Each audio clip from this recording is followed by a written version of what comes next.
Então a empatia, ela, além de poder, né, prejudicar uma outra pessoa, ela pode prejudicar o bem comum. E aí, mais uma vez, o Batson, né, tem alguns dos experimentos mais interessantes que demonstram isso.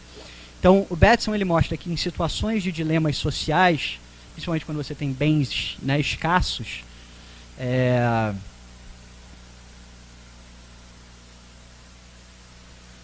você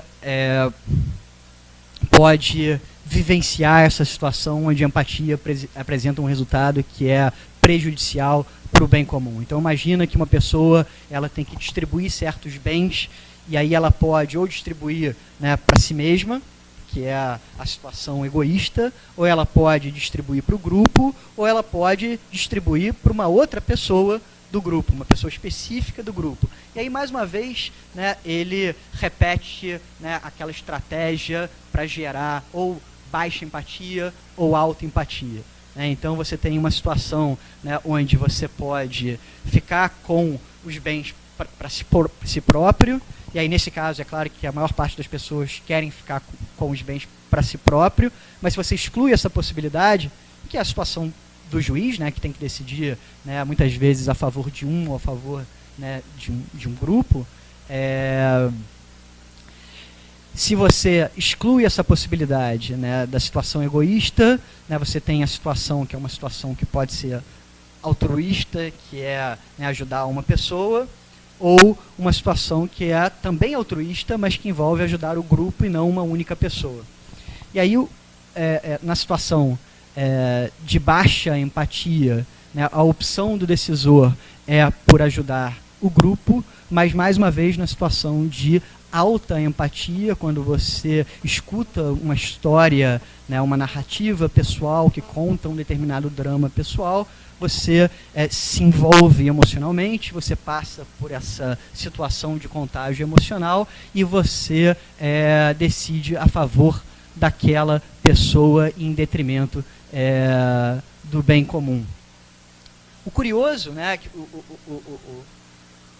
o Batson ele controlou para situações em que você decide de forma privada e não revela a sua decisão, em situações que são situações públicas.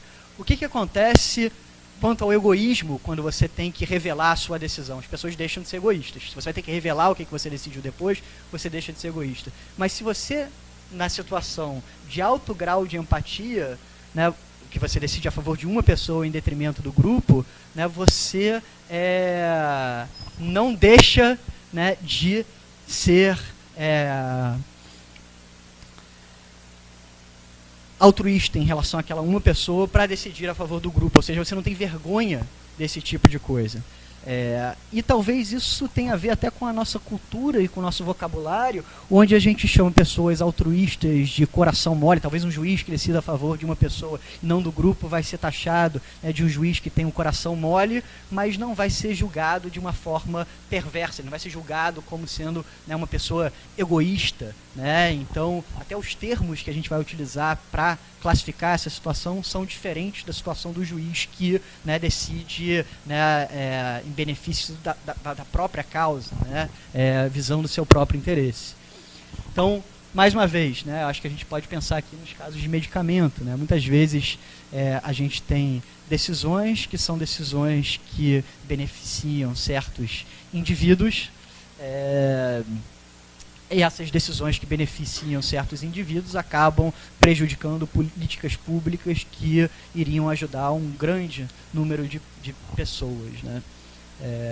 Então, só a título de curiosidade, né, tem um autor chamado Otávio Ferraz, que fez uma série de estudos empíricos muito interessantes, é um brasileiro que mora na Inglaterra e que ele fala, inclusive, sobre projetos inteiros de vacinação que não foram deslanchados porque todo o dinheiro, né, que ia ser utilizado para essa política pública de vacinação acabou sendo, né, utilizada, né, para poder pagar certos medicamentos, né, de pessoas de classe média e que têm acesso à justiça e que estavam solicitando medicamentos, né, muito caros, importados.